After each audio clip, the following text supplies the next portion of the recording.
There used to be a joke surrounding football finances for about 40 or 50 years that if you wanted to be a millionaire, all you needed to do is start out with £1 billion and then buy a football club. Implicit in that joke, of course, in case that highly complex piece of humour went over anyone's head, is the suggestion that football clubs tend to lose money. And for many, many years, that was the case. Indeed, it still is the case for the vast majority of clubs, but not all of them. The Premier League in particular is now so lucrative that if you can prevent all of your TV revenue from being immediately funneled into wages and other outgoings, it is possible to regularly turn a profit. The team who finishes bottom of the Premier League receives more domestic TV money than every single team in Europe outside of the Premier League each season, with the exception of the big three in La Liga. And the team who finishes top of the Premier League receives more than twice as much as the champions of Serie A and close to twice as much as the champions in the Bundesliga. That financial disparity between the divisions means that the bulk of frequently profitable football clubs can be found in English football's top flight. Yeah, alright, not them. But there are some interesting exceptions from outside of the Premier League as well. Of course, unlike most businesses, football clubs often aren't run with the intention of making a profit at all, but rather with the primary goal of winning trophies. That makes them slightly unusual in the business world, and you could argue that it makes this video somewhat pointless. But if you think about it hard enough, everything's pointless really, isn't it? So, if nothing else, at least I found this quite interesting, and hopefully you will too. Here are 7 football clubs that are actually profitable. 7th, Newcastle United.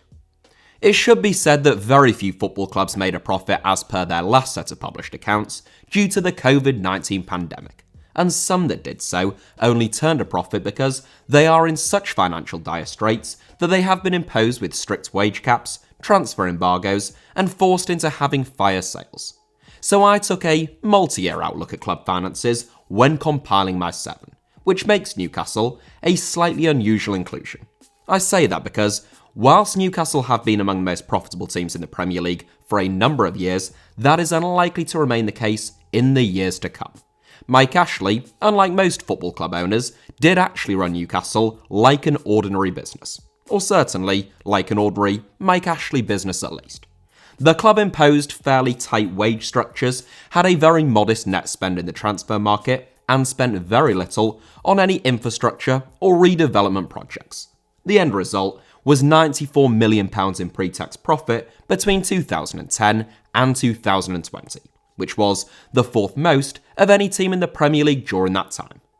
In only 2 of those 10 seasons did Newcastle fail to turn a profit, most notably during their season in the Championship, when they lost £47 million in order to secure an immediate Premier League return.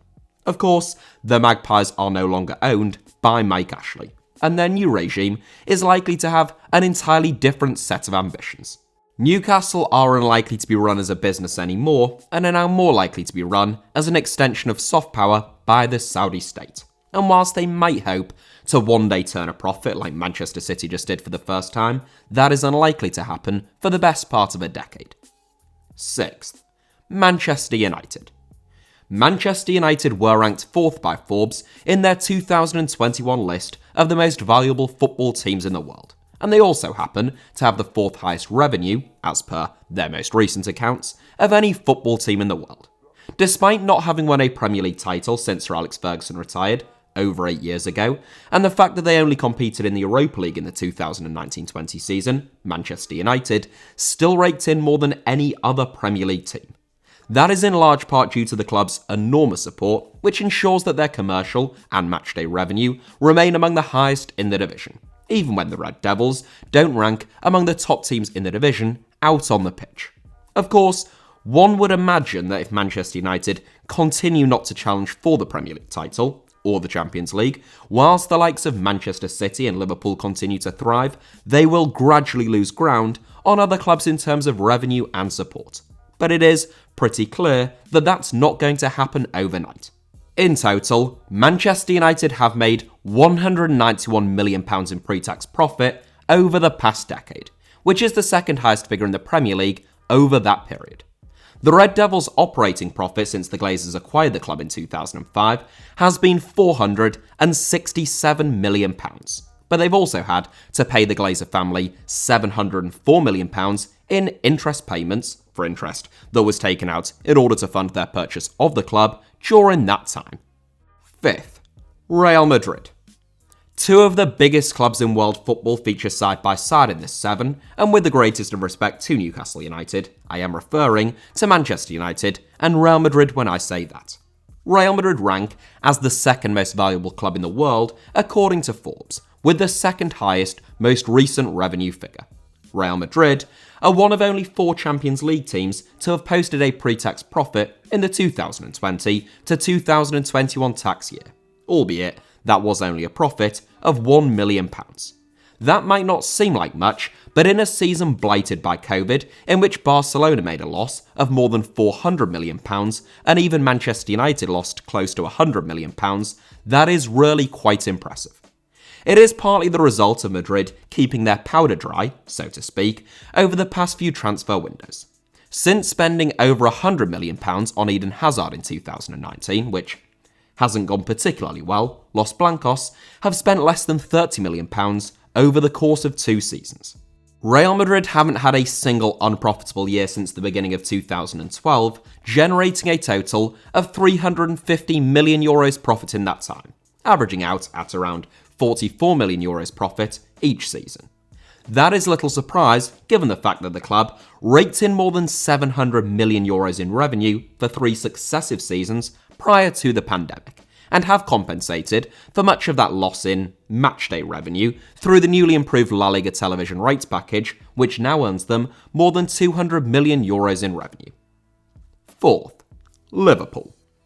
It's no secret that Liverpool have done very well to challenge Manchester City over the last few years and to have won the Champions League, despite having a much more modest net spend. Over the past 5 seasons, Liverpool have a net spend of £157 million, compared to £418 million at Manchester City and £479 million at Manchester United. Even the likes of Brighton, Aston Villa, Newcastle, West Ham and Wolves have had a higher net spend than the Reds during that time, due, in large part, to the enormous £142 million that they received for Philippe Coutinho from Barcelona. Of course, transfer expenditure is just one outgoing at a football club, and one which increasingly plays a secondary role behind wage expenditure. There, Liverpool do spend about as much as anyone else in the Premier League, albeit there isn't a great deal to split themselves, Man City, Chelsea and Manchester United in that department these days. The most recent set of accounts, hit hard by the pandemic, represented Liverpool's first loss-making campaign since 2016, and even that was slightly misleading due to deferred payments that will appear in this year's accounts. In total, Liverpool have made £61 million profit over the past 10 years, though that figure rises to just over £200 million in the last 5 years, and that would have been well over £250 million were it not for the pandemic and the restrictions that came with it. Liverpool's revenue had been growing consistently at the fastest rate of any of the so-called Big Six from 2016 to 2019, and even in the last set of accounts, the club's revenue only fell by £43 million, the lowest decline among any of the Big Six, with the exception of Chelsea, who are a bit less reliant on matchday income. Third, Tottenham Hotspur. As I said in the introduction, the Premier League is by far the most profitable football league in Europe, and Tottenham Hotspur are by far the most profitable team in the Premier League. Over the past decade, Tottenham have recorded a pre-tax profit of £338 million, which isn't too far off being twice the pre-tax profit of the second most profitable club, Manchester United. That should come as little surprise given Tottenham's miserly wage and transfer expenditure in relation to their peers. Tottenham's wage bill, at £205 million, is the lowest of the so-called Big Six, and is closer to Everton and Leicester's wage expenditure than it is to Manchester United, Manchester City, Chelsea or Liverpool's. What's more, Tottenham's revenue was around £50 million more than Arsenal's in the most recent set of accounts, and was just slightly less than Chelsea's.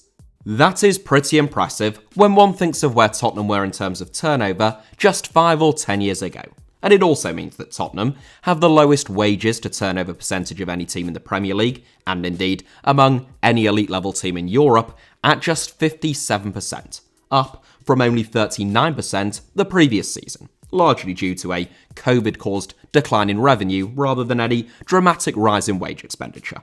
Everton, by comparison, are at 85%, and I think Reading were at over 200% in the last accounting period, which is just wild. Tottenham haven't actually been profitable in the last 2 seasons, primarily due to the financing of the new Tottenham Hotspur Stadium, which means that Spurs now have the most lucrative stadium in the Premier League. It also means that Tottenham have the most gross debt of any team in the Premier League, and in fact, any team in Europe. And the club's £1.2 billion of total debt, which equates almost exactly to the cost of their new stadium, is around £200 million more than the current debt at FC Barcelona. Thankfully for Tottenham, they have long-term, low-interest loans, unlike Barcelona, and the profitability of the club, aided by the numerous non-footballing events that their stadium hosts, means that they should have few issues servicing those loans. Again, unlike Barcelona. Second, Ajax. Ajax are a pretty remarkable football club in more ways than one. Whilst there is a big gulf between the Premier League and every other league, Ajax compete in the Eredivisie, which isn't even a top 5 league, either as per UEFA coefficient rankings, but more importantly in this context, it also isn't a top 5 league in terms of revenue. Whilst we often talk of the big 3 in the Netherlands as being Ajax, Feyenoord and PSV, in financial terms, there is really a big 1 followed by a biggish 2 and then the rest. Ajax's total revenue for the last 3 years has been more than Feyenoord and PSV's total revenue combined, thanks, in large part, to Ajax's consistent qualification for the Champions League. In the 2018-19 season, Ajax reached the semi-final of the Champions League, which saw their revenue climb to just shy of €200 million, as they raked in a record €69 million of profit. There aren't many teams in European football who have ever made a €69 million profit, but Ajax were profitable in every single season between 2012 and 2020, with the exception of 2016, when they made a negligible loss of just €1 million. Simply put, Ajax are among the best run teams in the world, and whilst the pandemic saw them publish a loss of €12 million in 2021, that would have been a €25 million profit, similar to their 2020 figures, were it not for primarily their loss of matchday revenue. Ajax's recipe for success is no secret. They qualify for the Champions League group stage virtually every season, they frequently reach the knockout stage of the Europa League, they have one of the best and most consistent academies in the world, they sell their players for a fortune, and they have a brilliant record when it comes to recruitment. All things considered, they are a solid candidate as the best run club in Europe. Top spot, Bayern Munich. Bayern Munich are a relentless footballing machine, but behind the scenes, they also have a relentless financial operation, ensuring that the club is built on solid foundations. Like Real Madrid, they are one of only a tiny number of teams who managed to turn a profit, even in a season that was blighted by COVID. And that is saying something, given the fact that the Allianz Arena has a capacity in excess of 75,000, and matchday revenue is typically worth around €90 million a season to Bayern Munich. That was made possible, in large part, due to Bayern's enormous commercial revenue, where they trail only Real Madrid these days, having recently leapfrogged Barcelona. Bayern also sits second only to Real Madrid in terms of their UEFA coefficient ranking over the past 10 years, which is worth an additional €35 million to the club. Bundesliga prize money and television money cannot compete with the Premier League, but Bayern make up ground on the likes of Liverpool and Manchester United through their enormous commercial and Champions League revenue.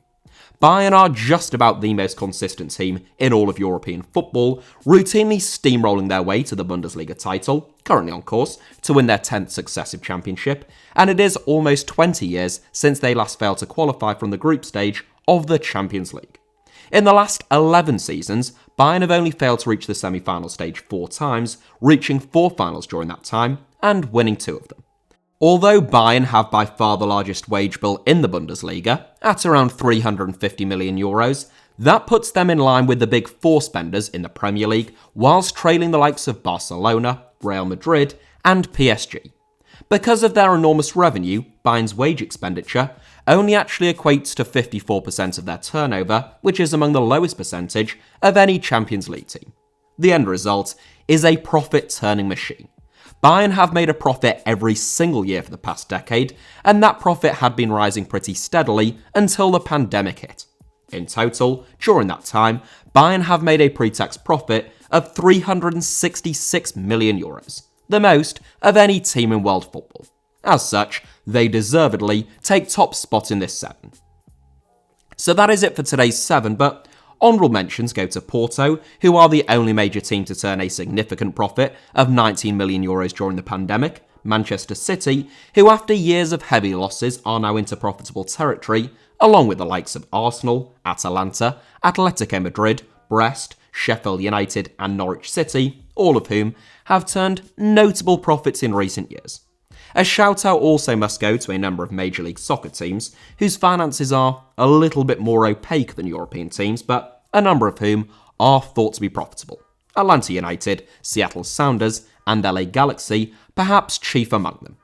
Thank you all very much from the bottom of my heart for watching today's video. I hope that you enjoyed it. Hit the like button if that was the case. Let me know your thoughts down below in the comments and make sure you're subscribed and have notifications turned on for HITC Sevens. You can also find me on Twitter and on Instagram via the username @HITC Sevens on both, should you wish to do so.